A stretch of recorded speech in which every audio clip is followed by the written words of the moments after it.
Hello बच्चों, आज की क्लास में हम पढ़ेंगे अगला पोयम अमांडा। इसके पहले हम कितने पोयम 5 पोयम कराए हैं। Dust of snow, fire and ice, a tiger in the zoo, how to tell wild animals, और एक मैंने और क्या कराया, द बाल पोयम। ये 5 पोयम हम करा चुके हैं। अगला पोयम हमारा आज का है अमांडा। तो इस पोयम में हम अमांडा जो हमारा पोयम है इसको लिखा है किसने, रॉबिन क्लेन। इसके जो पोएट हैं रॉबिन क्लेन है। यहाँ पे एक लड़की है, क्या नाम है उसका, अमांडा।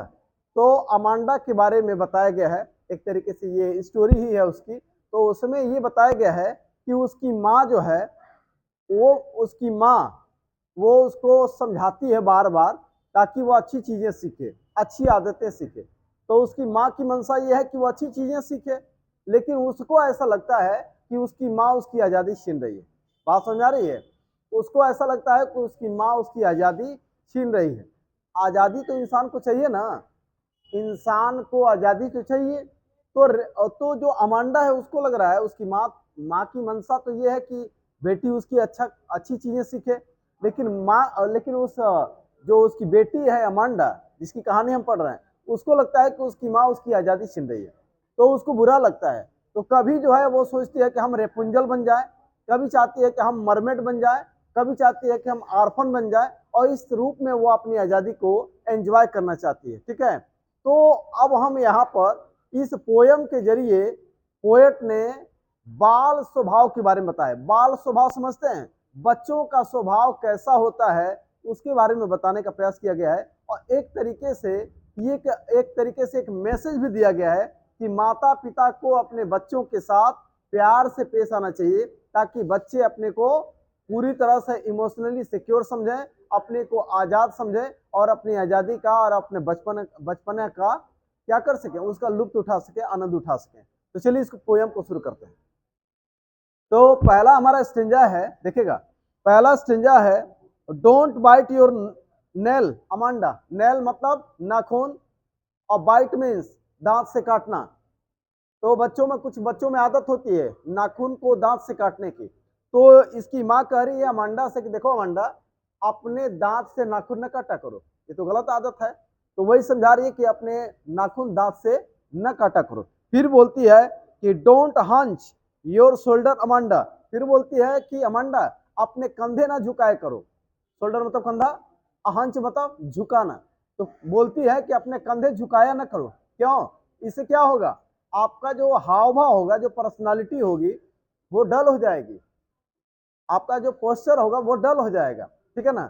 तो मतलब एक तरीके से देखा जाए कि उसमें स्मार्टनेस जो है थोड़ा सा वो रिड्यूस हो जाएगा। तो वही कह रही है कि अपने कंधे ना झुकाया करो। बात समझ आ रही है? ये भी तो सही चीज सिखा रही है। फिर उसने कहा कि stop that slouching and seat up straight. Straight मतलब सीधा, और स्लाउचिंग, स्लाउचिंग मतलब ढीला ढाला होकर के रहना, ढीले ढाले, आलस्य में रहना। आलस्य में रहना मतलब समझते हैं, कभी कभी आपको देखने से लगता है कि आप बड़े एनर्जेटिक दिखाई दे रहे हैं, और कभी कभी आपको लगता है कि आप जैसे बहुत थके थके से दिख रहे हैं। समझ में आ रही बात? तो कभी कभी आप दिखने में आलसी दिखते हैं, और कभी कभी आप ऊर्जावान एनर्जेटिक दिखते हैं। तो वही कह रही है कि ऐसे मतलब ऐसे ढीले ढाले होकर के ना बैठा करो, थोड़ा एनर्जेटिक होकर के रहा करो। और क्या ना करो, और हमेशा सीधा रहा करो। अपने शरीर को ढीला ढाला करके ना रहो, और हमेशा सीधा बैठा करो। ऐसे आलसी आलसी अवस्था में, आलस्य में न बैठा करो, सीधा बैठा करो। समझ में आ रही मेरी बात? तो 3 चीजें सिखाया उसने। पहली बात क्या सिखाया, कहा कि अपने दांत से नाखून न काटो। दूसरी चीज उसने सिखाया, माँ ने कहा कि अपने कंधे झुका करके न बैठो, न बैठ रहो, अपने कंधे न झुकाया करो। तीसरी चीज उसने सिखाया कि आलस्य में ना रहा करो, ढीले ढाले ना रहा करो, सीधा एनर्जेटिक रहा करो। ठीक है, एक्टिव रहा करो, और सीधा रहा करो, सीधा बैठा करो। तो 2-3 चीजें सिखाया उसने। अब देखिए, अब इसकी प्रतिक्रिया क्या है। माँ ने तो ये सारी चीजें सिखाई, अब इसकी प्रतिक्रिया क्या है। अच्छा, एक चीज और यहाँ पे देखिएगा, यहाँ हम वो भी देखते चलेंगे, फिगर ऑफ स्पीच भी यहीं से देखते चले। फिगर ऑफ स्पीच जरा देखिएगा, ओ को यहाँ पे देखिएगा, यहाँ पे डोंट, 2 लाइनें जो है डोंट से शुरू हुए हैं, लगातार 2 लाइनें डोंट से शुरू हुए। हुए ना। तो यहाँ पे कौन सा फिगर ऑफ स्पीच है? एनाफोरा। कौन सा फिगर ऑफ स्पीच है? एनाफोरा। लगातार दो लाइनें अगर एक ही वर्ड से शुरू हो, लगातार दो लाइनें अगर एक ही वर्ड से शुरू हो, तो वहां पे फिगर ऑफ स्पीच क्या होगा? एनाफोरा। एनाफोरा क्या होता है? एनाफोरा। ठीक है, अगला है, आप जरा देखिएगा यहाँ पे, और किसी को यहाँ पे कोई वावेल या कॉन्सोनेंट को, ओ को तो यहाँ पे बार बार रिपीट किया है, ओ को रिपीट किया है कि नहीं, जरा देखिएगा दूसरी लाइन में। देखिएगा दूसरी लाइन में डोंट में ओ है, योर में ओ है, शोल्डर में ओ है ना? ओ को रिपीट किया है, तो यहाँ पे क्या है? ऑसोनेंस। और एक चीज देखिएगा, पूरे स्टेंजा में अगर देखा जाए तो पूरे स्टेंजा में अमांडा को कई बार रिपीट किया है। अगर किसी शब्द को रिपीट किया जाए बार बार तो वहां पे होता है रिपीटिशन। समझ में आ गया? तो यहाँ पे फिगर ऑफ स्पीच भी हो गया। चलिए दूसरा स्टेंजा देखते हैं। अब दूसरे स्टेंजा में देखिए, पहले स्टेंजा में माँ ने कुछ चीजें सिखाई, अब बेटी क्या सोच रही है उसके बारे में जरा देखिएगा। कह रही है कि there is a language. Language मतलब होता है शांत, लैंग्वेज मतलब शांत। फिर आगे बोलता है एमराल्ड सी। एमराल्ड मतलब क्या होता है? एमराल्ड एक, सुनेगा, एमराल्ड एक हरे रंग का बड़ा ही कीमती पत्थर होता है। एमराल्ड एक हरे रंग का बड़ा ही कीमती पत्थर होता है। तो एमराल्ड सी, तो कह रही है कि अब इसकी कल्पना है, ये सोच रही है कि काश, काश एक हरे रंग का समुद्र होता है। हरे रंग का समुद्र होता है। हरे रंग का समुद्र, समुद्र हरा होगा कि उसका पानी हरा होगा? उसका पानी, यानी कि एक हरे रंग का समुद्र होता है जिसका पानी, एक ऐसा समुद्र होता है जिसका पानी हरा होता है, एक हरे रंग का समुद्र होता। अब देखिएगा समुद्र को किसके जैसा बताया गया? एमराल्ड एक पत्थर का नाम है। एक पत्थर जैसे हीरा होता है, जैसे रूबी होता है, ठीक है ना? तो वैसे ही एक एमराल्ड भी होता है, एक हरे रंग का पत्थर होता है, बड़ा सुंदर, बड़ा ही कीमती। तो सुनिएगा, तो क्या कह रहा है कि समुद्र कैसा हो? एमराल्ड पत्थर के जैसा हरा हो। समझ आ रही है मेरी बात? तो किसको किसके जैसे बता रहा है? पत्थर के जैसा। तो जब एक वस्तु को दूसरे वस्तु के जैसा बताया जाए तो दो फिगर ऑफ स्पीच होता है, एक होता है सिमिली, एक होता है मेटाफर। तो एज और लाइक का प्रयोग किया जाए तो सिमिली, लेकिन यहाँ पर एज और लाइक का प्रयोग नहीं किया जाए, तो यहाँ पे क्या है? मेटाफर। क्या है यहाँ पर? मेटाफर। मेटाफर, ठीक है, तो यहाँ पे मेटाफर है। तो कह रही है कि there is a language emerald sea. काश एक हरे रंग का समुद्र होता। अब ये सोच रही है कि काश एक हरे रंग का समुद्र होता और जिसमें चारों तरफ शांति होती, सन्नाटा होता, मतलब चारों तरफ शांति होती। और फिर क्या होता? Where the sole inhabitant is me. और जहां द सोल मना अकेला, इनहेबिटेंट मतलब निवासी, इज मी जहां पर मैं अकेली होती। कह रही है, सोच रही है कि काश एक हरे रंग का, एमराल्ड के जैसा एक हरे रंग का समुद्र होता जहां चारों तरफ शांति होती, और वहां मैं अकेली, वहां रहने वाली मैं अकेली होती, यानी कि मैं वहां अकेली रहती। और फिर क्या करती? अब मरमेड। और कह रही है मरमेड मतलब होता है जलपरी। जलपरी समझते हैं आप? जलपरी जिसका आधा शरीर लड़की का और आधा शरीर मछली का। तो कह रही है कि काश मैं एक जलपरी होती और मैं क्या करती? उस समुद्र में ड्रिफ्टिंग माने धीरे धीरे तैरना, अब्लिसफुली में, और मतलब पूरी प्रसन्नता पूर्वक। तो अब सोचिए, अब कह रही है कि जब इसकी माँ बार बार सिखा रही है तो इसको लग रहा है कि मेरी माँ तो मेरी आजादी छीन रही है। तो ये सोच रही है कि काश एक हरे रंग का, एमराल्ड के जैसा एक हरे रंग का समुद्र होता जिसमें चारों तरफ शांति होती, और वहां मैं अकेले अकेले रहती, और मैं एक जलपरी के रूप में, मैं एक अकेली जलपरी रहती। क्या कर रही है कि मैं एक जलपरी होती और मैं उस हरे रंग के समुद्र में, हरे रंग के, एमराल्ड के जैसे हरे रंग के समुद्र में मैं अकेली रहती जहां चारों तरफ शांति होती, और मैं वहां पे पूरी प्रसन्नता से, आराम से, धीरे धीरे उस जल में क्या करती रहती? तैरती रहती। समझ में आ गया?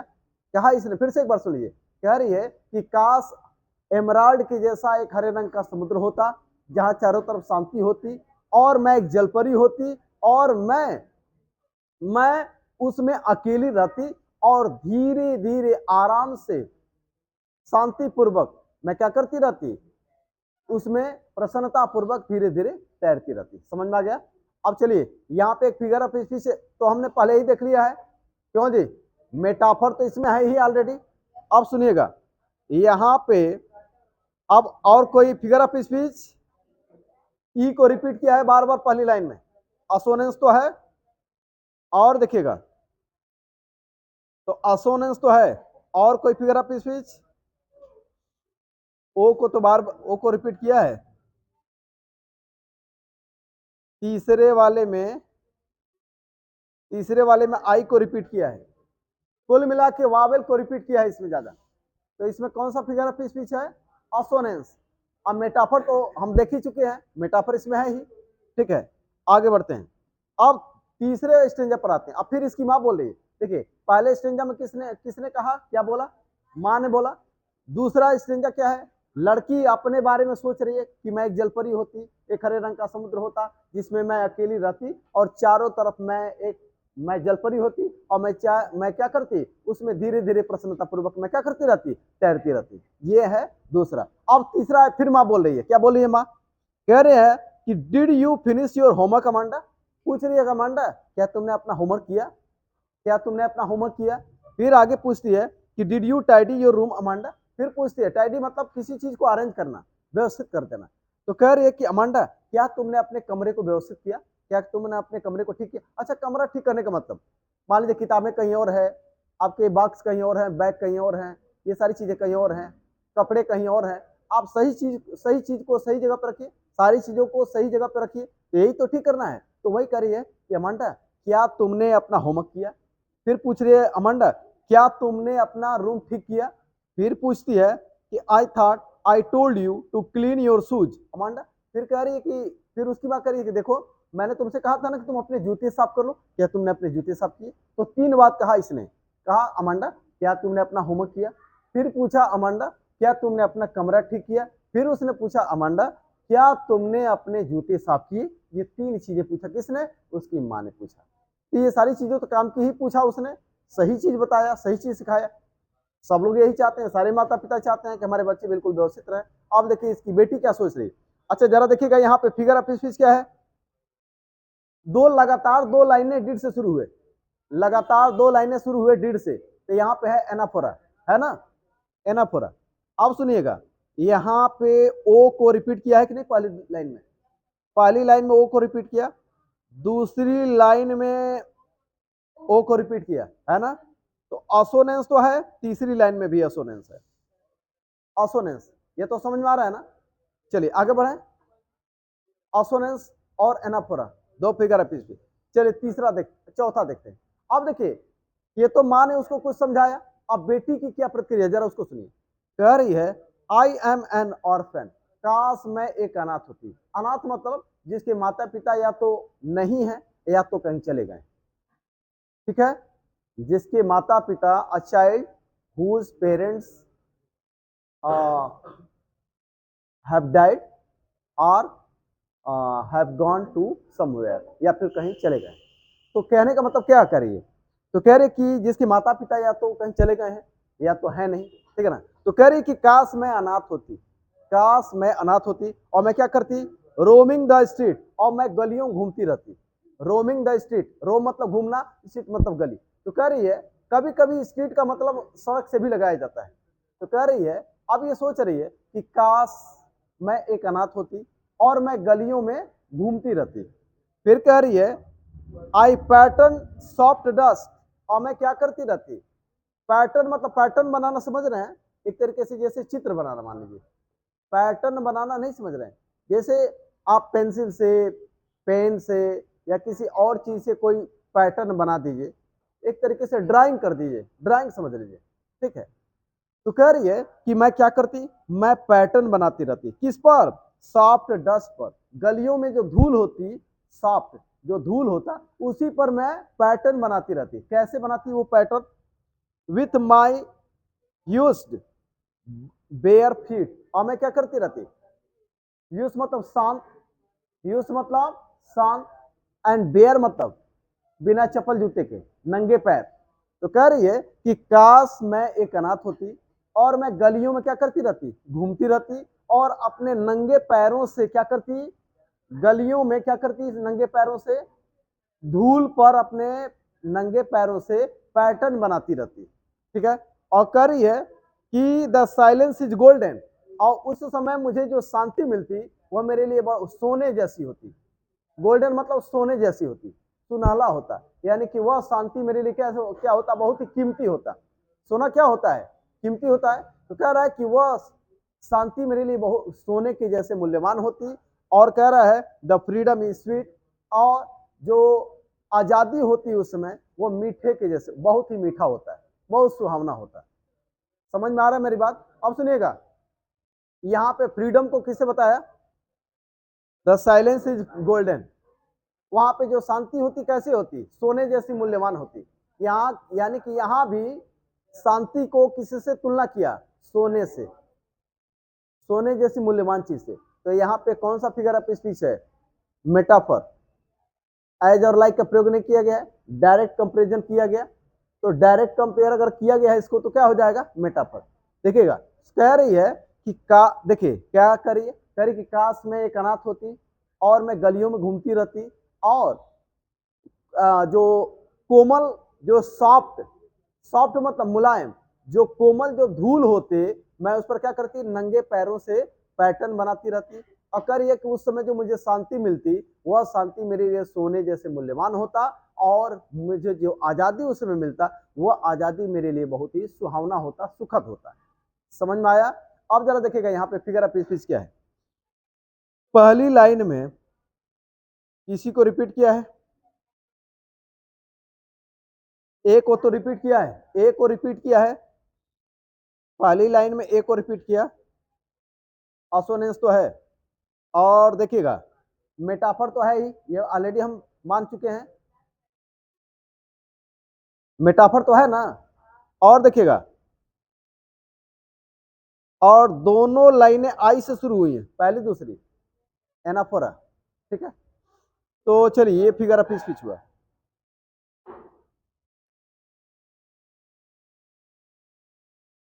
एलिट्रेशन कहीं इसमें है क्या, नहीं है। ठीक है, आप देखते रहिएगा, ध्यान दीजिएगा। अगला हमारा है, अब देखिए फिर इसकी माँ कुछ बोल रही है। क्या बोल रही है इसकी माँ, इसकी माँ बोल रही है don't eat that chocolate Amanda. अब देखिएगा, इसकी माँ बोल रही है कि अमांडा चॉकलेट ना खाओ। ओए, इसकी माँ बोल रही है कि अमांडा चॉकलेट ना खाओ। फिर क्यों, रिमेंबर योर एक्नी अमांडा। करिए कि अगर तुम चॉकलेट खाओगी तो क्या हो जाएगा, रिमेंबर योर एक्नी अमांडा। कह रही है कि अपने एक्नी का ध्यान दो, पिंपल्स हो जाते हैं चेहरे पर, वही है एक्नी। ठीक है, तो शायद उसके चेहरे पर पिंपल हो जाए, तो कह रही है कि अपने एक्नी का ध्यान रखना, अपने पिंपल्स का ध्यान रखना, और तुम चॉकलेट ना खाना। कह रही है कि चॉकलेट ना खाना अमांडा, अपने एक्नी पर ध्यान देना, अपने पिंपल्स पर ध्यान देना, क्योंकि ज्यादा चॉकलेट खाओगी तो क्या हो जाएगा, पिंपल्स हो जाएंगे। ठीक है, फिर क्या करिए, तो सही सिखा रही है। कह रहा है will you please look at me when I am speaking to you. कह रही है कि जब मैं तुमसे बात करूं तो मेरे तरफ देखा करो। क्या कहा उसने, कहा कि देखो चॉकलेट ना खाओ, अपने पिंपल्स पर ध्यान दो, कहीं ऐसा ना हो कि तुम्हें ज्यादा पिंपल्स हो जाए। फिर बोलती है कि देखो जब मैं तुमसे बात करूं ना तो मुझसे मेरी तरफ देखा करो, तुम मुझे मेरी बातों को अवॉइड ना किया करो, मुझे अनदेखा ना किया करो, मैं जब बोलूं तो मेरी बात सुना करो, मेरे तरफ देखा करो। तो ये भी तो सही चीज सिखाया। अब कोई आपसे बात करे आप दूसरी तरफ देखें, आप उसकी तरफ देख रहे हैं, उसकी बात पर ध्यान न दें, ये अच्छी चीज तो नहीं है। तो उसने क्या सिखाया, गुड मैनर सिखाया उसने। लेकिन अब देखिए अमांडा क्या करी। अच्छा यहाँ पे देखिए कोई फिगर ऑफ स्पीच, ओ तो बार ओ को रिपीट किया है, ओ को रिपीट किया है, तो यहाँ पे क्या हो जाएगा, असोनेंस। तो ये हो गया। अच्छा, अमांडा को रिपीट किया। देखिए एक तरीके से देखा जाए पूरे स्टेंजा में क्या है, अमांडा को रिपीट किया है। अगर कोई शब्द अगर पूरे स्टेंजा में रिपीट किया है तो वहां पे क्या है, रिपीटिशन। ठीक है ना, ये कई स्टेंजा में है, और भी पिछले स्टेंजाओं में भी, जो पिछले जो स्टेंजा हम पढ़ चुके हैं उन स्टेंजाज में भी रिपीटिशन का फिगर ऑफ स्पीच है। जैसे कोई वर्ड किसी स्टेंजा में या किसी लाइन में रिपीट हो रहा है तो रिपीटिशन। ठीक है, आगे बढ़े। अब देखिएगा, अब जो कह रहा है यहाँ पे एलिटेशन तो कोई नहीं है। अब देखिए इसमें हम ज्यादा ध्यान नहीं दे रहे हैं, समय की कमी है। कहाँ पे, दूसरी लाइन में रिमेंबर योर एक्नी अमांडा। तो ये दो दो शुरू है, लेकिन ए से शुरू है, असो किससे, कॉन्सोनेंट से जब शुरू होती है तब होता है। समझ में आ गई मेरी बात? अब जैसे लिखा है एकनी और फिर अमांडा, तो दोनों शुरू हुए किससे, वावेल से। वावेल से, कॉन्सोनेंट से दोनों शुरू होते, किसी एक कॉन्सोनेंट से शुरू होते, तो वहां पे होता इलिट्रेशन। अब जरा देखिएगा, ये क्या करिए, आई एम रेपुंजल। अब फिर सोच रही कि काश में रेपुंजल होती। अब देखिएगा रेपुंजल क्या है, ये कहानी है। रेपुंजल की कहानी सुना है आपने? नहीं। एक कहानी है जिसमें जिसमें रेपुंजल एक एक विच है, जादूगरनी है या डायन है, जो भी कह लीजिए, ठीक है ना। और वो क्या करती है, वो एक परी रहती है, एक परी को ले जा करके ऊंचे टावर में, ऊंची बिल्डिंग में, ऊपर वाले कमरे में क्या कर देती है, कैद कर देती है, ठीक है। उसको कैद कर देती है, और उसके बाल बड़े लंबे लंबे होते हैं उस परी के। तो वो जब उसके बाल जब नीचे गिराती है, तो उसी के बालों को पकड़ करके वो जो विच होती है, वो टावर पे चढ़ जाती है, और फिर उसको पकड़ करके नीचे आ जाती है। तो ये एग्जाम्पल क्या दिया है किसका इसने, तो वहां पे अकेली है ना वो, रेपुंजल तो वहां अकेली है, टावर में अकेली ही रहती है। तो अब देखिए, जब कहीं पोयम में प्रोज में जब किसी कहानी का एग्जाम्पल दिया जाए, इतिहास का एग्जाम्पल दिया जाए, उसमें किसी ऐसी चीज का एग्जाम्पल दिया जाए जिसके बारे में आपको डिटेल बताया ना जाए। यहाँ पे रेपुंजल के बारे में कुछ बताया कि रेपुंजल कौन है, नहीं बताया। तो जब कोई ऐसा एग्जाम्पल दिया जाए, इतिहास का कोई उदाहरण दिया जाए, या किसी कहानी का उदाहरण दिया जाए, किसी स्टोरी का एग्जाम्पल दिया जाए, और वहां पे उसके बारे में आपको डिटेल ना बताया जाए, तो वहां पे एक फिगर ऑफ स्पीच होता है, एल्यूजन। क्या होता है? एल्यूजन।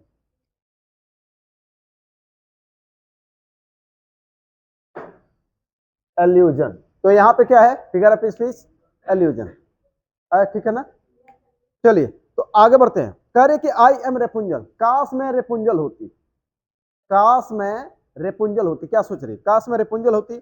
I have not a care, life in a tower in tranquil, tranquil मतलब शांत, ट्रैंक्विल मतलब शांति, ठीक है।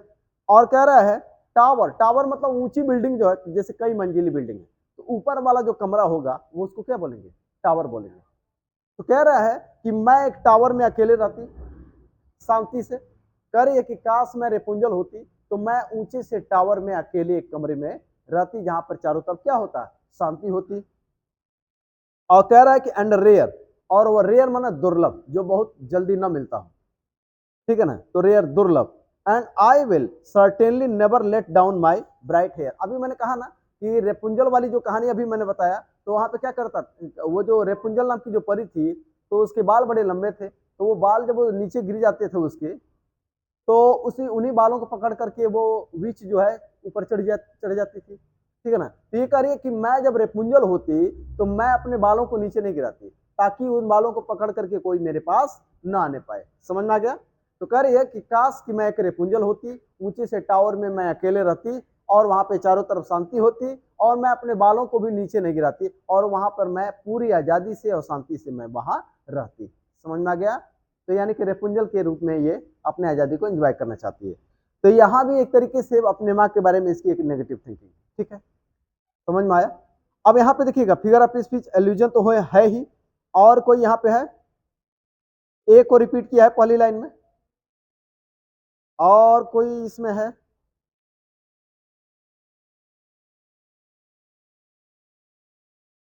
आप देखिएगा दूसरी लाइन में टावर इज ट्रैंक्विल, टावर भी टी से शुरू हुआ, ट्रैंक्विल भी शुरू हुआ, लेकिन बीच में एक शब्द आया है इज।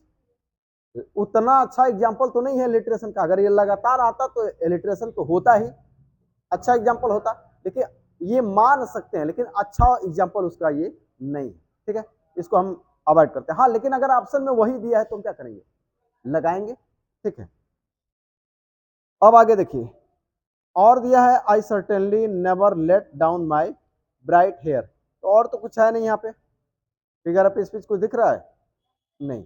चलिए, अब लास्ट में आते हैं। लास्ट वाला स्टेंजा क्या है, stop that sulking at once Amanda. कह रहे कि अमांडा, ऐसे ना उदास न रहा करो, ऐसे उदास और निराश न रहा करो। सल्किंग मतलब उदास निराश रहना, दुखी मुद्रा में रहना, ठीक है ना। तो कह रही कि ऐसे उदास न रहा करो। क्यों?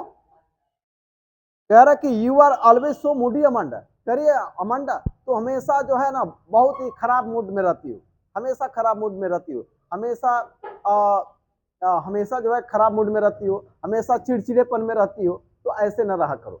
तो दो बातें बताए इसने, हमेशा उदास और निराश न रहा करो, हमेशा खराब मूड में दुखी न रहा करो, चिड़चिड़ेपन में न रहा करो, ये बात बताया इसने।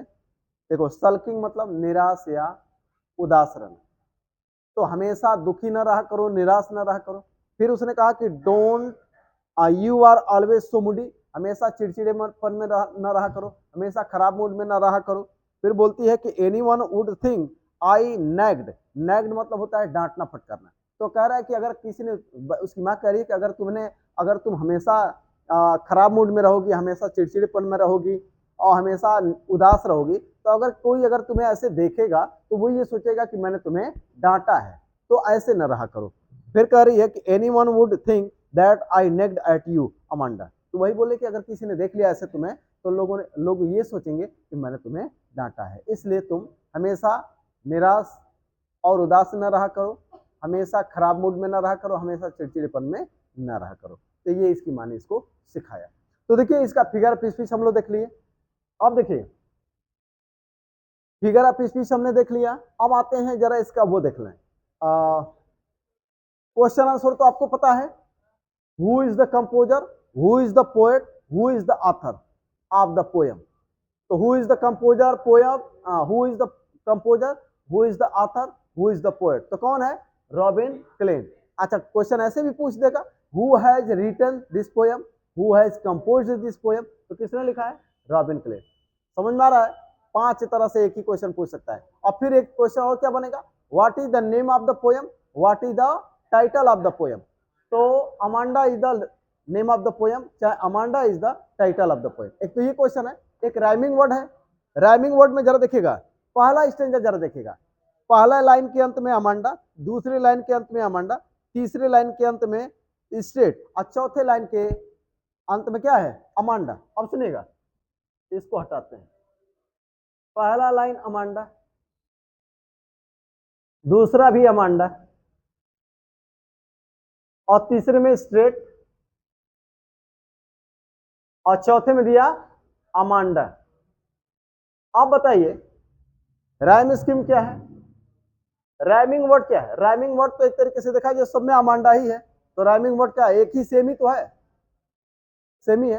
लेकिन राइम स्कीम अगर देखा जाए, ए और ये भी ए, ये भी हो जाएगा, इसमें कुछ दिक्कत भाई, ये और ये एक ही सेम वर्ड है, तो ए नाम देंगे, इसको बी नाम दे देंगे, तो इसका राइम स्कीम क्या हो जाएगा, राइम स्कीम ए बी ए हो जाएगा। एक ही पैराग्राफ देगा आपको पेपर में, अब पूरे पोएम का देखने की जरूरत नहीं है, क्योंकि एक ही आपको देगा, ठीक है। तो आप ए से ही शुरू करेंगे, ये तो क्लियर हो जाएगा ना, ये आप कर ही लेंगे। अब सुनिए सेंट्रल आइडिया देख लेते हैं 2 मिनट में, आप क्वेश्चन आंसर देखेंगे, लेकिन पहले हम सेंट्रल आइडिया देख लेते हैं, ठीक है, ठीक है, ठीक है। देखिएगा अमांडा, सेंट्रल आइडिया क्या है, the poem Amanda has been composed by Robin Klein, ये लाइन तो हर जगह सेम है, हर पोएम में। दूसरी लाइन में हम ये बताएंगे कि इसमें बताया क्या गया है, तो अमांडा की कहानी ही तो बताई गई है, कहानी बताई गई है। इस कहानी के जरिए बताया क्या गया है, बच्चों का स्वभाव कैसा होता है, बाल स्वभाव बताया गया है। इस कहानी के जरिए क्या बताया गया है, बाल स्वभाव, ठीक है। तो देखिएगा, in this poem the poet tells us, हमें बताता है किसके बारे में, अबाउट चाइल्ड साइकोलॉजी। चाइल्ड मतलब बच्चा या बाल, साइकोलॉजी मतलब स्वभाव, बाल स्वभाव, साइकोलॉजी मतलब स्वभाव। स्वभाव समझते हैं, बच्चों का क्या है, बच्चों को आप डांटते हैं तो बच्चा रोने लगता है, क्यों, उसको ऐसा नहीं लगता है कि हमारे लिए डांटा गया। माता पिता तो डांटते हैं बच्चे की भलाई के लिए ना, लेकिन बच्चे को लगता है कि माँ मुझे डांट रही है, उसको बुरा लगता है, उसको लगता है कि मेरी माँ जो है उसको मालूम नहीं कि मेरी माँ मेरे लिए डांट रही है, ठीक है ना। तो ये बाल स्वभाव है। तो कह रहा है कि in this poem the poet tells us about child psychology, इस कविता में कवि हमें बाल स्वभाव के बारे में बताता है। अब कैसे, किसके जरिए, थ्रो माने के माध्यम से, किसके माध्यम से, the story of a girl Amanda, Amanda नाम की एक लड़की की कहानी के जरिए। अमांडा की कहानी के जरिए हमको क्या बताया गया, हाँ, तो in this poem the poet tells us the about child psychology through the story of a girl, एक लड़की की कहानी के माध्यम से कभी कभी हमें क्या बताता है, बाल स्वभाव के बारे में बताता है, ठीक है ना। Her mother always instruction, instruct मतलब निर्देश देना, निर्देश देना, सिखाना। जैसे हम बोले ऐसा ना करो, अब जैसे अगर आप शोर कर रहे हैं, हमने कहा आप शोर ना किया करें, आप ज्यादा बात करें, हम कह रहे हैं कि आप बात मत करिए, क्या है, निर्देश देना। तो ये कह रहा है कि हर मदर ऑलवेज इंस्ट्रक्शन, उसकी माँ हमेशा उसको निर्देश देती है। क्यों निर्देश देती है? To teach her good manners, उसको अच्छे तरीके सिखाने के लिए उसको निर्देश देती है हमेशा, ठीक है ना। बट अमांडा थिंग्स, लेकिन अमांडा सोचती है, her mother is curtailing, cartel मतलब छीनना, छीनना हर फ्रीडम। देखिए अमांडा को लगता है कि उसकी माँ उसकी आजादी छीन रही है, समझ में आ रहा है। उसकी माँ हमेशा उसको निर्देश देती है, उसको अच्छी आदतें अच्छे तरीके सिखाने के लिए, लेकिन वो अमांडा सोचती है कि उसकी माँ उसकी आजादी छीन रही है। शी वॉन्ट्स टू एंजॉय, वह एंजॉय करना चाहती है, एंजॉय मतलब समझते हैं, आनंद लेना। She wants to enjoy her freedom, वह अपनी आजादी का आनंद लेना चाहती है, एंजॉय करना चाहती है। कैसे? एज अ मरमेड, जलपरी के रूप में, एज माना के रूप में, एज अ मरमेड एक जलपरी के रूप में, एंड अर्फन एक अनाथ के रूप में, एंड रेपुंजल और रेपुंजल के बारे के रूप में। अब इसका मैसेज है लास्ट में, जानते हैं क्या मैसेज है? पेरेंट्स शुड डील, डील समझते हैं, बोलते हैं ना उसकी डीलिंग अच्छी नहीं है, वो मुझे डील कर रहा है, उसकी डीलिंग ठीक नहीं है, वो मुझे बड़े खराब तरीके से डील कर रहा है, समझ में आ गया। तो बोलते हैं parents should deal their children, माता पिता को अपने बच्चों को डील करना चाहिए, कैसे? विथ लव, प्यार से डील करना चाहिए। सो दैट, ताकि, सो दैट का प्रयोग बताया था कल मैंने, so that they may enjoy their freedom, ताकि वे अपने आजादी का आनंद ले सके। माता पिता को अपने बच्चों के साथ को अच्छे तरीके से प्यार से डील करना चाहिए, ताकि वे अपने आजादी का आनंद ले सके। समझ में आ गया? अब चलिए इसके क्वेश्चन आंसर को देख लेते हैं जल्दी जल्दी। पहला हमारा है, सुनिए, पहली लाइन है who composed the above lines, तो रॉबिन क्लेन। दूसरा लाइन हमारा है Amanda is asked not to, क्या नहीं करने के लिए कहा गया? पहले स्टेंजा में बाइट हर नेल, बाइट हर नेल, ये नहीं करने के लिए कहा गया, तो सी, ठीक है ना। दूसरे में she, she is instructed to, अच्छा उसकी माँ उसको क्या कह रही है? Eat meals, take tea, blow the fire out, sit up straight, क्या बोल रही है? Sit up straight. चौथा है the word slouching means, slouching का मतलब जानते हैं क्या होता है? देखिए इसमें क्या लिखा है, सिटिंग लेजली, आलस्य से बैठना, और देखिए और भी कोई और शब्द है, playing uselessly, standing awkwardly, skipping fondly. पहला सही है, सिटिंग स्ट्रेटली, माने स्लाउच मतलब झुकना, ठीक है ना। तो झुकने का मतलब स्लाउच, स्लाउच नहीं, स्लाउच का मतलब ढीले ढाले होकर के बैठना, आलस्य से बैठना, आलस्य के साथ बैठना, स्लाउच, ठीक है ना। तो ये सही है, सिटिंग लेजली, समझ में आ रहा है। हंच मतलब झुकना। आगे देखिएगा, अब आगे है आई हियर रिफर्स टू, अब दूसरा स्टेंजा है, आई किसके लिए रिफर किया गया है? जरा ध्यान से पढ़िएगा, अमांडा, अमांडाज फ्रेंड, अमांडाज मदर, अमांडाज सिस्टर, किसके लिए आया है? आई अमांडा के लिए आया है। देखिए क्या कह रही है, I thought I told you to clean your shoes, एक मिनट क्या कहा गया देखिएगा, I thought I told you to clean your shoes Amanda, ये आई आया है उसकी माँ के लिए, उसकी माँ बोल रही है ना, उसकी माँ बोल रही है ना, तो माँ बोलेगी तो जो बोलेगा वही ना अपने लिए आई का प्रयोग करेगा, तो यहाँ पे आई आया है अमांडा की माँ के लिए। देखिए स्टेंजा को पढ़ते हुए ही जवाब दीजिए, ठीक है ना, हर स्टेंजा में चीजें अलग अलग है, तो यहाँ आई आया है उसकी माँ के लिए। दूसरा है Amanda is suppose to finish, क्या समाप्त करने के लिए? Her drawing, her homework, her homework, ठीक है ना, होमवर्क, ये सही है। She is being instructed to clean her room, clean the her uniform, wash the dress, light the candle, clean the room, clean the, clean the room, clean the room, वहां पे है क्या उसमें? नहीं, इसको आप लगाइए क्लीन द रूम, ए को लगाइए, ठीक है, रूम। आगे है, अगला हमारा है कि मी हियर स्टैंड्स फॉर, तीसरे में मी किसके लिए आया है? Don't eat that chocolate Amanda, ठीक है ना। अब यहाँ पे मी किसके लिए आया है? अमांडा की माँ के लिए आया है। अमांडा की माँ बोल रही है, तो जो बोलेगा वही अपने लिए आई और मी का प्रयोग करेगा। जो बोलेगा वो अपने लिए आई और मी का प्रयोग करेगा। तो यहाँ पे इसकी माँ बोले, क्या बोली जरा देखो, लिखा है कि don't eat the chocolate Amanda. कौन बोल रहा है? Don't eat the chocolate Amanda, कौन बोल रहा है? माँ बोल रही है। तो माँ ही जो बोलेगा वो अपने लिए आई का और मी का और माई का प्रयोग करेगा। समझ में आ गया? तो यहाँ पे माँ के लिए आया है, तो उसकी माँ, अमांडा की माँ के लिए देखेंगे। Amanda is suppose to look at her mother when, कब? She is making tea, she is talking to her, she is wiping the dress, she is walking. हाँ, she is talking to her, मतलब उसको कब देखने के लिए बोले? कि जब वो बात उससे करिए, she is talking to her. ठीक है, अगला हमारा है कि eating chocolate is not advisable to her due to, क्यों? Eating chocolate is not advisable, क्यों? जरा देखिएगा, pimples, illness, bitter taste, wrong idea. Pimples. अगला है कि acne is a disease which is marked by sores, wounds, scars, pimples. Pimples, acne का संबंध किससे है? पिंपल्स से। ठीक है, हाँ किसका?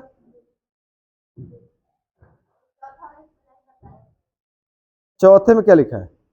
चौथे में लिखा है एक्ने इज आज disease which is marked bye pimples.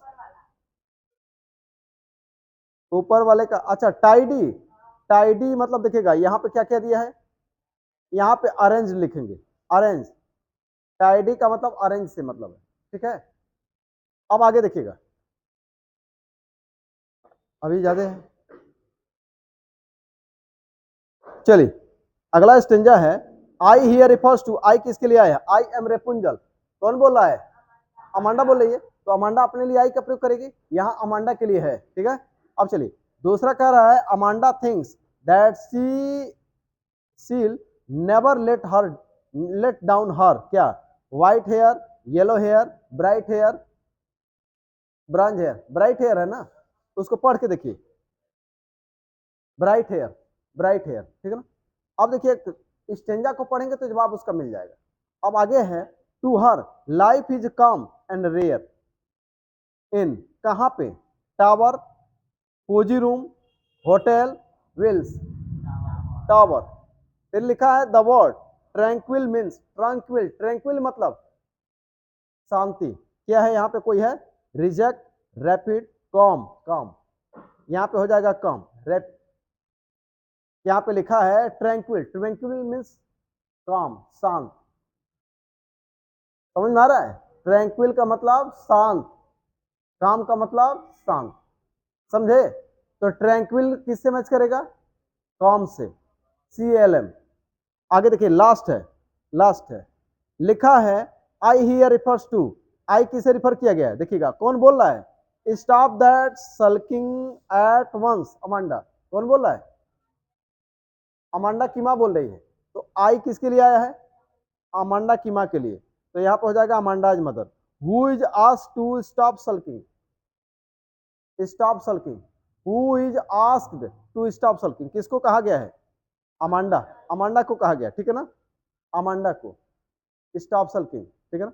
फिर कह रहा है कि अमांडाज मदर इज नैगिंग एट, किसको, किसको डांट रही है अमांडा की मदर? हर पेट, हर सर्वेंट, अमांडा, अमांडा। और चौथा लास्ट कह रही है दिया है द वर्ड नैग्ड में, नैग्ड का मतलब, नैग्ड का मतलब देखिए लिखा है डिस्ट्रॉयड, एनॉयड, क्यूट, अटैक। यहाँ पे आप लगाएंगे एनॉयड, एनॉयड। ठीक है, एनॉयड, एनॉयड मतलब एक तरीके से होना, चिड़चिड़ेपन में होना। ठीक है, तो यहाँ पे एक तरीके से गुस्से में होना। ठीक है, तो यहाँ पे हो जाएगा आपका एनॉयड, नेग्ड का यहाँ पे लगाएंगे एनॉयड। ठीक है, तो आपका ये पोयम इस तरह से समाप्त हुआ। तो आज के लिए इतना ही, धन्यवाद।